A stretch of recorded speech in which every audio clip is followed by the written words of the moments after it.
Hi there, my name is Jordan Hickey. I'm a senior editor with Arkansas Life magazine here in Little Rock, Arkansas. Right now, I'm sitting with the one and only Emma Devine, who, over the past how many months, past year, Yeah. has been working on a redesign, full redesign of the magazine, which we have just launched with our September issue. And we're just going to go through a few questions about the process and how it all came together.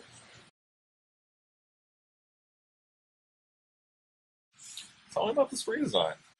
Yeah, so this has been in the works since I was hired back in September. And even before I was here, you guys had been planning it for 4 years. So really laying down the foundation. And I think you guys were doing the read design, READ. So, and which really transformed the way the magazine is read and kind of providing me with that groundwork to kind of take off and make it look nice. So, yeah, when I was hired in September, we talked about that. The first kind of plan of action and what my favorite thing to do for any sort of project is to create a mood board or the vibe and the visual vocabulary of that world and what exists in it and what we can pull from historical references, cultural references, and kind of bring that all together. So I remember the mood boards. Like what would be what was like some of like an examples of like what those would have been. Yeah, so I kind of, since I'm not from Arkansas, I had just moved here and I had never been here before, I was really drawing on my experiences traveling around the state. So there were six mood boards, if you remember. And the first one was all about, it was called the Hudson River School. And that was based on my journey up to Northwest Arkansas. I drove there for a photo shoot by myself. And just like looking at the vast landscape and just it was beautiful. So kind of pulling from that early 19th century vibe and letterpress and all that artwork then. Another one was called Funky Fresh. I do remember Funky Fresh. And that was based on other travels I've done throughout the South, like the kind of off-road sideshow kind of thing. And my family went to go diamond mining, hunting for diamonds down in Murfreesboro, Yeah. and kind of just the weird, eclectic nature of that. And Carol Clore came up with that in his artwork. And yeah, just pulling from a vast number of different things I've experienced and how to translate that to other people who are born here and, you know, people who aren't familiar with the state but can relate to elements like that. So so you've got your mood boards. Yeah. You've got the mood boards. You've got Funky Fresh. You've got Hudson River School. How do you how do you go about like taking those ideas, those like super broad concepts, and then like translating them into the magazine? Like, Yeah, that was tough. So I presented the mood boards to you guys and kind of listened to your responses one and what you picked up on. And then for the next couple months, it was being a sponge and absorbing what we had concluded would be the best route and for our branding. So we kind of picked between Hudson River School, a little bit of Funky Fresh, and another mood board called Rustic Renaissance, which was kind of based off of Oh Brother, Where Art Thou? And yeah, just listening to people who I met from the state and absorbing what other magazines are doing and just trying to distill all of it, I guess, and yeah, kind of make a visual and mental log of what is working in the magazine already and what can we change to make it kind of relate to these things.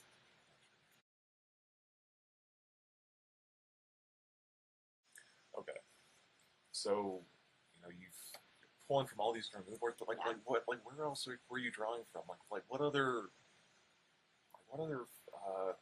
sources of inspiration like were you drawing on to put in the magazine? So after looking at other publications and visiting Barnes and Noble and going through all the racks and stuff, I really appreciated literary journals and the emphasis they put on the words or the photo and the white space that they give it. And same thing with art journals. Um, it's all about the work, and that was something that was important to me, is to make your writing, Katie's editing, and Arshia's photos, and Wyndham's writing all shine and bring that all together. So looking at those and how the white space flows. Also, one of my favorite designers, his name is David Carson. He designed for a publication called Ray Gun magazine, and every single cover and every single interior was completely different. And so he's basically starting from scratch every single month and just creating something brand new. That was also something that was important to me, because we need to have those templated things, but we also don't want to be limited every month. We want to create something new, and that was important to me, to create movement and white space and kind of how to marry those ideas together. So looking through like the magazine, like after we wrapped with the redesign, Mm-hmm. we were talking about like what everybody liked most about it. Yeah. Like I not to put you on the spot or make you play favorites, but what would you say is like one of your favorite elements of this redesigned issue? Yeah, so, that is a tough question. And I probably have to go something, abstract on this answer, but I think it's the thought that we put into everything. And, we made decisions and these choices for a reason. Everything on the page is put there for a reason. Every word is there for a reason. And it's just the amount of thought that everyone on the team put into this first issue is really amazing. Like, from the 4 years that you guys had been planning this, from the year that I've been working on this, you can really tell. But if I had to pick a specific page, I think it would be the table of contents, the department's table of contents. I think that was the first page I did that was like, okay, I think I know what I'm doing. I think this could work. I had an awesome design professor tell me, you always want to shoot above, make something crazy and go shoot for the stars. And then, reality will bring you back down. But if you don't shoot high enough, you're going to be down here. So always go above. And that's what I thought I did. I thought I went way out there. This is never going to work. But I think you were the first person I showed it, and you were like, oh yeah, okay, I think this can work. So I think that movement and the template that we kind of intertwined, I think kind of started with that page and moved outward from there.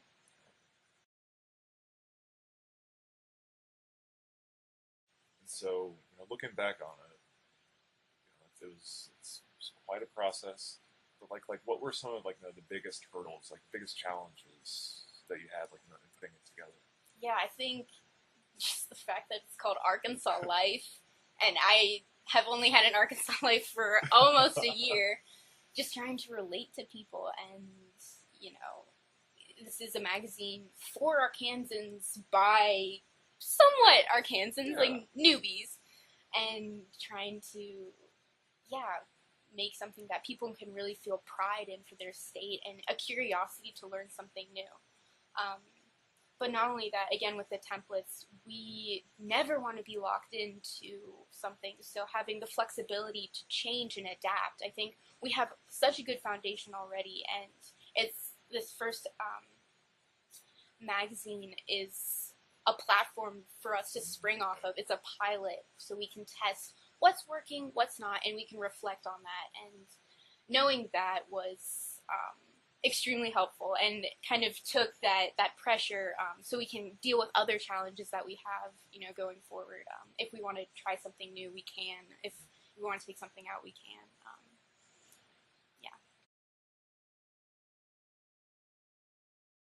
So I think this gets a little bit of a mention, I think, in the magazine, but I think I for somebody who's picking up the magazine for the first time, who's just flipping through the pages, what's something that maybe a lay person wouldn't immediately pick up on, just casually just taking a look through?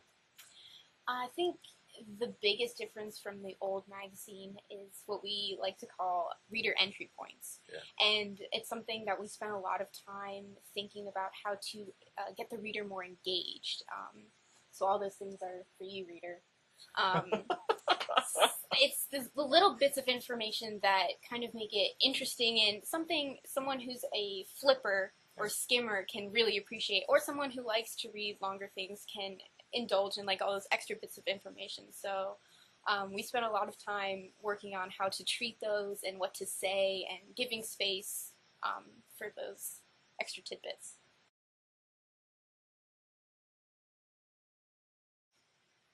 So Emma, the thing is, like, like you said, like, this is something that, like, that's been in the works for, a long time, and obviously, like, like this, like, little Q&A that we're doing right here that you've been looking forward to so much. Oh, yes. Like, we're covering such, like, a narrow amount of information. Mm-hmm. But it's like, is there anything else that, that you would like, the reader to take away from, like that, that you'd like to tell them, like, as they pick up this magazine, or anything else that we haven't talked about that you want to get in there?